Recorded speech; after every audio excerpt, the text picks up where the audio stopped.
कर्क राशिफल जून 2025 जन्म राशि के आधार पर कर्क राशि का मासिक राशिफल का विश्लेषण करेंगे इस खास कार्यक्रम में।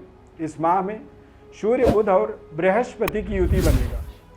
मंगल और केतु का युति बनेगा सिंह राशि में, और सूर्य, बुध और गुरु तीनों ग्रहों की युति बनेगा मिथुन राशि में। स्वग्रही बुध जो है गुरु के साथ जब युति बनाते हैं तो इससे बुध का प्रभाव आपके जीवन में ज़्यादा प्रभावशाली हो जाता है। यानी कि बुध बौद्धिक, वाणी, व्यापारिक कुशलता में आपको विशेष सफलता जून के महीने में दे सकता है। यानी कि कहीं पे कोई प्रेजेंटेशन आपको देना है, वहाँ पर आपको सफलता मिलेगी। और इस माह की सबसे बड़ी खूबसूरती ये है कि जीवन का एक महत्वपूर्ण इन्वेस्टमेंट का अवसर जो मिलेगा वो आपके लिए बेहद लाभदायक साबित होगा। तो जून के महीने में महत्वपूर्ण ग्रहों के परिवर्तन के माध्यम से आपके जीवन में बड़े बड़े परिवर्तन, बदलावों को इस खास कार्यक्रम में समझेंगे। चैनल में यदि हमारे पहली बार जुड़ रहे हैं तो चैनल को आप सब्सक्राइब जरूर कर लीजिए, लाइक कर दीजिए और ज़्यादा से ज़्यादा लोगों तक शेयर करके आप हमारा सहयोग कर सकते हैं। प्रिय दर्शकों, मैं अरविंद दिव्यरत्न ज्ञान चैनल में आपका बहुत बहुत हार्दिक स्वागत करता हूँ। नमस्कार, जय माता दी, जय श्री राम। इस चार्ट के माध्यम से आप देखें कर्क राशि के जातकों के लिए किस तरह से ये प्रभाव रहेगा, जून का महीना किस तरह से रहेगा, इसमें आपकी आर्थिक स्थिति कितनी बेहतर होगी, स्वास्थ्य कैसा रहेगा, लव लाइफ, पारिवारिक जीवन और आपके जीवन में चल रहे महत्वपूर्ण संघर्ष की समाप्ति का एक बहुत बड़ा इंडिकेशन यहाँ पर बन रहा है। इसीलिए पूरी कार्यक्रम को ध्यानपूर्वक देखें, समझें। कर्क राशि के स्वामी चंद्रमा और भाग्य के स्वामी बृहस्पति द्वादश भाव में गोचर करेंगे। तो निश्चित रूप से कर्क राशि के जातकों के लिए जून के महीने में कुछ महत्वपूर्ण सेहत स्वास्थ्य के अंदर रिकवरी होता हुआ देखेंगे। मानसिक स्थिति आपकी थोड़ी बेहतर होगी और बेहतर टेम्परामेंट के साथ जो है आप अपने डिसीजनों को कर पाएंगे। विद्यार्थियों के लिए इस समय बेहद शानदार रहेगा क्योंकि बुध और सूर्य का युति कुछ समय तक 11वें घर पे और फिर उसके बाद 12वें घर पर बनेगा। तो 11वें घर पर बुध और सूर्य की युति होने से आर्थिक स्थिति को बेहतर करने के तरीके आपके मजबूत होंगे। नए आमदनी के रिसोर्स जनरेट कहाँ से हो सकते हैं, कहाँ से पैसे आपके पास आ सकते हैं, इस चीज़ का भी आप सही निर्णय कर पाएंगे। विद्यार्थियों के लिए समय बेहद शानदार है। बृहस्पति का द्वादश भाव में गोचर होने से एकाग्रता का विस्तार होता है, आध्यात्मिक पावर जागृत होती है और इष्ट देवता की ऐसे समय में कृपा होती है। सही और गलत का निर्णय बहुत अच्छे तरीके से व्यक्ति स्वयं कर पाता है।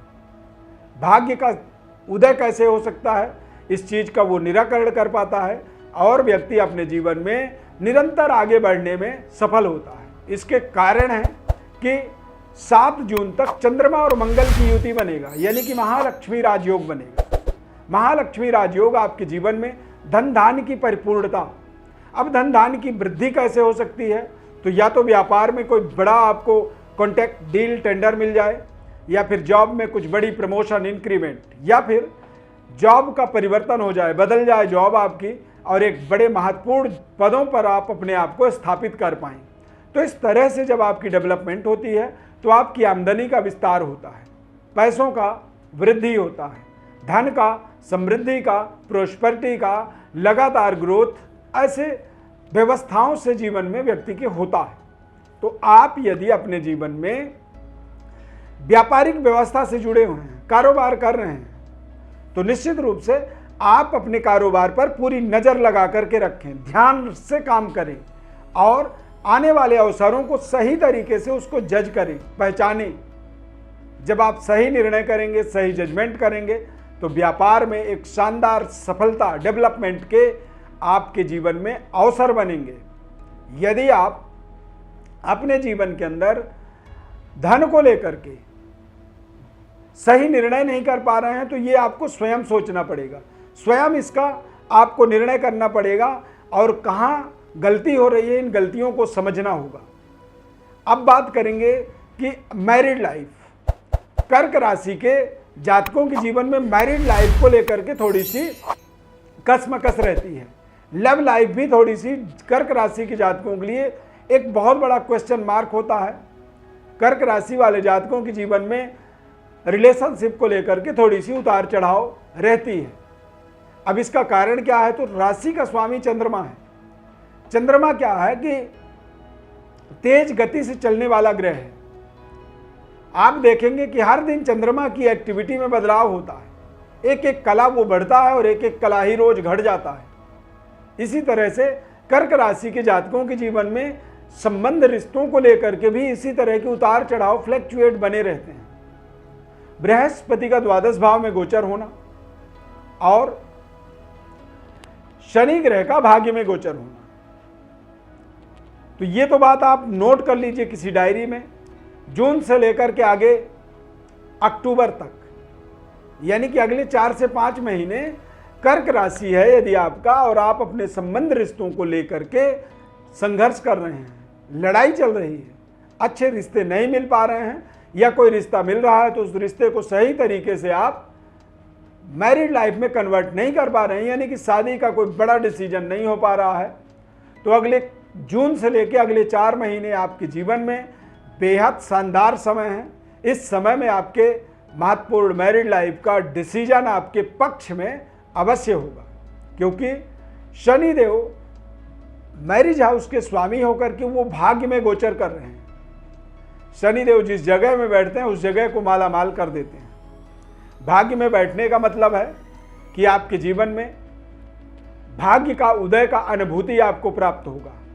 और कर्क राशि के जातकों में कई बार देखा गया है कि आफ्टर मैरिज इनके जीवन के अंदर एक बड़ा भाग्योदय हो जाता है। जैसे ही शादी होती है वैसे ही कर्क राशि वाले जातकों के जीवन में बदलाव होता है। यदि लंबे समय अवधि से आप शादी का बारंबार रुकावट का फेस कर रहे थे, रुकावट का आप सामना कर रहे थे, तो अब वो रुकावट आपके जीवन से दूर हो जाएगी, क्योंकि आपके कुछ ऐसे गोचर ग्रहों का प्रभाव आपके फेवर में बन रहे हैं। और अब आगे आपको जो शनिदेव की ढैया के प्रभाव के रूप में आपके जीवन में बाधा थी, वो बाधा पूर्णतया समाप्त हो गया। और ढैया के बाद या 7.5 के बाद व्यक्ति के जीवन में एक तेज गति से डेवलपमेंट, भाग्य के उदय और आर्थिक इंक्रीमेंट जैसे बड़े बड़े महत्वपूर्ण सफलता का भी ज्योतिष शास्त्र में उल्लेख है। तो ढैया 2.5 साल की एक टॉर्चर समय को जब आपने व्यतीत किया है, तो अब अगले 2.5 साल आप अपने जीवन में चमत्कारिक परिवर्तन, बदलावों को भी अनुभूति करेंगे, जिसकी शुरुआत जून 2025 यानी कि जून का महीना आपके लिए बेहद खास है। मंगल ग्रह लंबे समय से कर्क राशि में गोचर कर रहे थे, अब फाइनली 7 जून के बाद मंगल ग्रह सिंह राशि में गोचर करेंगे, यानी कि धन में जाएंगे। मंगल आपके कैरियर के स्वामी हैं और करियर के माध्यम से धन का ग्रोथ होना। क्यों ग्रोथ होगा? क्योंकि मंगल आपके कर्क राशि से निकल करके सिंह राशि में गोचर कर जाएंगे।